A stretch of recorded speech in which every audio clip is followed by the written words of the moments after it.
नमस्कार, मैं हूं संजीव श्रीवास्तव। आप देख रहे हैं 4 PM न्यूज नेटवर्क। पूर्व मुख्यमंत्री दिग्विजय सिंह लिटमस टेस्ट पर हैं। मध्य प्रदेश के राजगढ़ सीट से पार्टी ने उन्हें उम्मीदवार बनाया है। 77 साल के दिग्विजय सिंह 33 बरस के बाद राजगढ़ चुनाव लड़ने पहुंचे हैं। हालांकि वे 33 बरस बाद जरूर पहुंचे हैं, लेकिन उन्होंने मध्य प्रदेश का मुख्यमंत्री रहते हुए 10 साल वे 1993 से लेकर 2003 तक मध्य प्रदेश के मुख्यमंत्री रहे। 2 बार उन्होंने उस सीट से चुनाव अपने दल को लड़ाया, बल्कि और ज्यादा, क्योंकि 93 में उन्होंने ये सीट छोड़ी थी और 94 में एक उपचुनाव हुआ था जब लक्ष्मण सिंह उस उपचुनाव में उतरे थे और विजयी हुए थे। 94 के बाद 1996, 1998, 1999 लगातार 3 चुनाव दिग्विजय सिंह के कार्यकाल में हुए और उसके बाद जब उन्होंने मुख्यमंत्री पद से हटे, सत्ता कांग्रेस के हाथों से मध्य प्रदेश की निकली, 2003 में उमा भारती की अगुवाई में राज्य में बीजेपी की सरकार बन गई। तो 2004 का चुनाव बीजेपी सत्ता में थी और चुनाव हुए थे, तब दिग्विजय सिंह ने वही रोल अदा किया था 2004 में। और उसके बाद 2009 में भी एक बहुत महत्वपूर्ण रोल राजगढ़ में दिग्विजय सिंह का रहा था। उन्होंने अपने भाई जो बीजेपी में चले गए थे, लक्ष्मण सिंह, और राजगढ़ से टिकट बीजेपी ने लक्ष्मण सिंह को दिया था, उनके मुकाबले में अपने एक सिपाह सालार नारायण आमलावे को टिकट दिलाया था और ये ताल ठोकी थी कि इस सीट को वे जीत कर दिखाएंगे। और 2009 में ये सीट उन्हें कांग्रेस को मिल गई थी। आमलावे जीतने में सफल रहे थे। श्रेय दिग्विजय सिंह के खाते में गया था, लेकिन 2009 के बाद 2014 और 2019 दोनों ही बार कांग्रेस को करारी पराजय का सामना राजगढ़ में करना पड़ा। अब 2024 का जो लोकसभा चुनाव है, इसमें नानुकुर करते हुए दिग्विजय सिंह ने पार्टी आलाकमान का निर्देश शिरोधार्य कर लिया और वे रण में पहुंच चुके हैं। उनके सामने वही रोडमल नागर हैं, बीजेपी के उम्मीदवार जो 2014 में पहली बार यहां से विजयी हुए थे राजगढ़ से, और 2019 का चुनाव भी उन्होंने शानदार मतों से जीत लिया था। अब सबसे खास बात यह है कि दिग्विजय सिंह की राजगढ़ कर्म भूमि रही है। उन्होंने जो अपना राजनीतिक सफर शुरुआत की थी, वो तो राघवगढ़ नगर पालिका के एक अध्यक्ष पद से आगाज उनकी राजनीति का हुआ था और करीब 55 साल पहले का वो दौर था जब वो राघवगढ़ नगर पालिका के अध्यक्ष चुने गए थे। और फिर 1984 में पहली बार वे राजगढ़ से लोकसभा के लिए निर्वाचित हुए थे। उसके पहले विधानसभा का चुनाव उन्होंने जीता, राघवगढ़ सीट उन्हें मिली थी और वे मध्य प्रदेश की सरकार में मंत्री भी रहे। और 84 में जब पहली बार लोकसभा की टिकट मिली थी तो उन्होंने जीता। और 1984 का वो दौर अलग था। इंदिरा गांधी की हत्या के बाद वोट पड़े थे और मध्य प्रदेश और छत्तीसगढ़ तब एक था। 40 सीटें होती थी दोनों कुल मिलाकर राज्य बनने के पहले मध्य प्रदेश में, जो अविभाजित मध्य प्रदेश हम कह सकते हैं। 1984 में तब 40 की 40 सीटें कांग्रेस ने जीती थी मध्य प्रदेश में, इतिहास रचा गया था। और 1989 में जब दौर बदला था, वो वीपी सिंह की अगुवाई वाला, वीपी सिंह बोफोर्स कांड का जो एक पूरा का पूरा शिगुफा छोड़ा गया था, उस मुस्लिम मसले को जमकर उन्होंने उछाला था और राजीव गांधी को जिस तरीके से कटघरे में खड़ा किया था पूरी कांग्रेस थी। तो 1989 में दिग्विजय सिंह राजगढ़ सीट को हार गए थे। 1991 में फिर उन्हें मौका पार्टी ने दिया, तो 1991 में सीट को जीता था। तो 1991 के बाद 33 साल हो रहे हैं। 1991 में आखिरी बार वे राजगढ़ सीट को जीते थे, अब पहुंचे हैं। तो दिग्विजय सिंह किला लड़ा रहे हैं, वहां पहुंचे हैं। और इस बार भोपाल के मुकाबले अगर हम 2019 का चुनाव उठाएं लोकसभा का, तो 2019 में उनका मुकाबला भोपाल में साध्वी प्रज्ञा सिंह ठाकुर से हुआ था। बीजेपी ने दिग्विजय सिंह के खिलाफ प्रज्ञा सिंह ठाकुर को टिकट दिया था। और हिंदुत्व का कार्ड, उस समय जो पुलवामा भी एक मसला रहा था जिसको लेकर बीजेपी ने जमकर एक शानदार जीत अर्जित की थी, जमकर सीटें पाई थी। और उसमें दिग्विजय सिंह भोपाल सीट को 3,64,000 से ज्यादा मतों से हार गए थे। साध्वी प्रज्ञा सिंह ठाकुर ने उन्हें हराया था।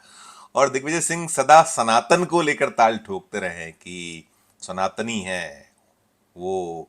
जो हिंदुत्व की जब बात आती है तो वो बार बार अपने आप को बड़ा सनातनी निरूपित करते हैं, बताते हैं कि वो क्या कुछ धर्म कर्म का पालन करते हैं। और दिग्विजय सिंह वो नेता भी है जिन्होंने मध्य प्रदेश में नर्मदा का परिक्रमा किया था, तो अब हम ऐसा मान सकते हैं कि दिग्विजय सिंह का सनातन राजगढ़ में दांव पर लग चुका है। यहां उनको अपने आप को सिद्ध और साबित करना है कि ये वास्तव में कितने बड़े सनातनी है, क्योंकि ये चुनाव कहीं ना कहीं जो ग्रामीण अंचल है, जितने भी लोकसभा क्षेत्र हैं हिंदुस्तान में, उसमें खासकर हिंदी पट्टी के जो राज्य हैं, हिंदी पट्टी वाले सूबे, उसमें राम मंदिर या और ऐसे धर्म कर्म के इशू, अभी तो काशी मथुरा की भी बात हुई है, साथ साथ कई ऐसे मसले हैं जहां पोलराइजेशन जुड़ता है, वो सबको बीजेपी पूरी ताकत से ऐसे चुनाव में उठाती है, उनके ऊपर प्ले करती है। तो अब मुकाबला दिग्विजय सिंह का भले ही भारतीय जनता पार्टी के 2 बार के सांसद रोडमल नागर से है, कमल के फूल से है, लेकिन कमल के फूल और रोडमल नागर से कहीं ज्यादा टकराना उनको नरेंद्र मोदी के चेहरे से है। अमित शाह के जो चुनावी जो उनके दांव पेच होते हैं, उससे उनको पार पाना होगा। साथ साथ सनातन जो मसला है उसमें सिद्ध करना होगा।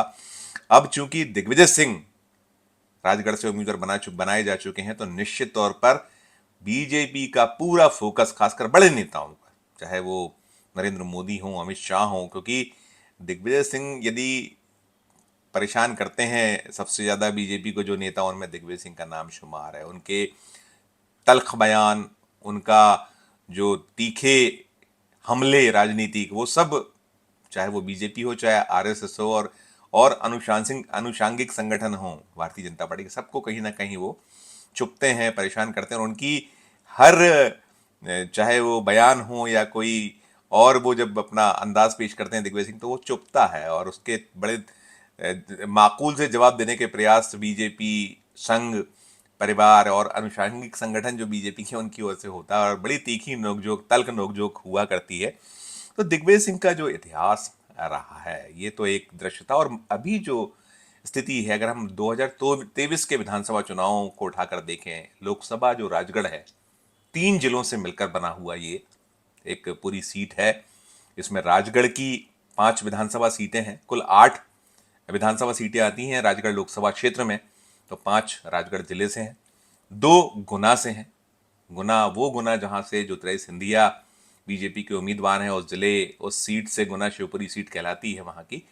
तो राघोगढ़ और चाचोड़ा, ये 2 विधानसभा सीटें गुना से आती हैं। और जो राजगढ़ की 5 सीटें हैं, राजगढ़ में राजगढ़ है, ब्यावरा है, नरसिंहगढ़ है, खिलचीपुर और सारंगगढ़ है, 7 सीटें ये होंगी। एक 8वीं जो सीट है, वो आगर मालवा जो जिला है, वो आगर मालवा जिले की एक जो सीट, इसमें सुसनेर, वो आती है। तो अभी जो 8 सीटें हैं, उन 8 सीटों में 6 भारतीय जनता पार्टी के पास हैं। केवल राघोगढ़ और सुसनेर 2 ही सीटें 2023 के विधानसभा चुनाव में कांग्रेस को मिल पाई थी। तो मुकाबला बड़ा दिलचस्प, रोचक सा है। 77 वर्षीय दिग्विजय सिंह का ये निश्चित तौर पर आखिरी चुनाव है। वे तो, जब उनसे भी पूछा जा रहा था लोकसभा चुनाव के लिए, प्रचार प्रसार का दौर शुरू हुआ था, जमावट हो रही थी, तब मीडिया बार बार कुरेद रहा था दिग्विजय सिंह को, और दिग्विजय सिंह कह रहे थे कि उनकी मंशा चुनाव लड़ने की नहीं है, वे राज्यसभा के सदस्य हैं और उनके पास अभी कार्यकाल बचा हुआ है, उसमें वो खुश हैं और वो चुनाव लड़ाएंगे। लेकिन ऐसे हालात बने जिसमें दिग्विजय सिंह को चुनाव मैदान में उतरना पड़ा है। उमंग सिंघार जो मध्य प्रदेश विधानसभा में नेता प्रतिपक्ष हैं, उन्होंने ताल ठोकी थी कि यदि दिग्विजय सिंह, अरुण यादव और इस तरह के बड़े लीडर चुनाव मैदान में उतरते हैं, तो वे भी धार से चुनाव लड़ जाएंगे। जीतू पटवारी को लेकर भी उन्होंने कहा था कि वे इंदौर से लड़ें। तो कुल मिलाकर वो जो उनका दांव था उमंग सिंघार का, उसमें कहीं फंस से गए हैं दिग्विजय सिंह। दिग्विजय सिंह की मंशा नहीं थी, लेकिन अब जब टिकट उनका घोषित हो गया है, वो वे उम्मीदवार बना दिए गए हैं, तो अब पूरी शिद्दत से लगे हैं। अंतिम चुनाव है और मुख्यमंत्री रहने के दौरान या लोकसभा के जब सदस्य रहे, राजगढ़ के लिए सदा दिग्विजय सिंह ने किला लड़ाया है, वो किसी से छिपा नहीं। और उनकी एक बड़े लंबी फहरिस्त फॉलोअर्स हैं। और दिग्विजय सिंह वैसे भी मध्य प्रदेश भर में चप्पे चप्पे से बाकी, और देश का भी वो ऐसा चेहरा है राजनीति का जो जाना पहचाना जाता है। भले ही उसको लेकर चाहे वो पॉजिटिव रोल में किया जाए या नेगेटिव भी कई उनके पक्ष हैं, जिसको लेकर उनको भली भांति देश का वोटर या राजनीति में रुचि रखने वाले जानते हैं। तो अभी फिलहाल तो हम मध्य प्रदेश की बात करें। मध्य प्रदेश में हॉट सीट्स जो हैं, 3 सीटें बड़ी ऐसी रोचक हैं। एक तो छिंदवाड़ा सीट है, जहां नकुलनाथ चुनाव मैदान में है, कमलनाथ के सुपुत्र, तो उस पर बीजेपी की पूरी निगाह है।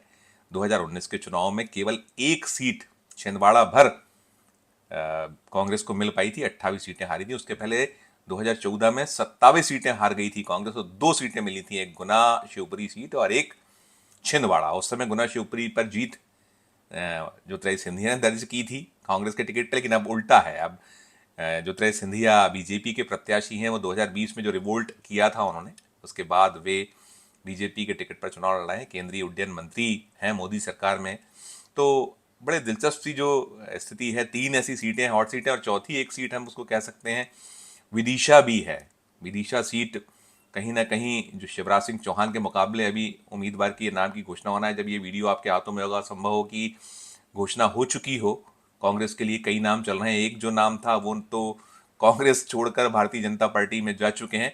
तो मध्य प्रदेश में गुना शिवपुरी एक सीट, फिर छिंदवाड़ा और राजगढ़, ये 3 बड़ी हॉट सीट हैं। साथ साथ ग्वालियर चंबल संभाग क्षेत्र में मुरैना भी एक ऐसी सीट मानी जा रही है जहां कांग्रेस को थोड़ा सा एज पर माना जा रहा है। ये सीट केंद्रीय मंत्री रहे मोदी सरकार में नरेंद्र सिंह तोमर पिछली बार यहां से लोकसभा के सदस्य थे, अब वे विधानसभा आ चुके हैं, विधानसभा के अध्यक्ष हैं मध्य प्रदेश विधानसभा के। तो मध्य प्रदेश में कई ऐसी सीटें हैं, उन सब में 3 प्रमुख सीटें मैंने आपको गिनाई।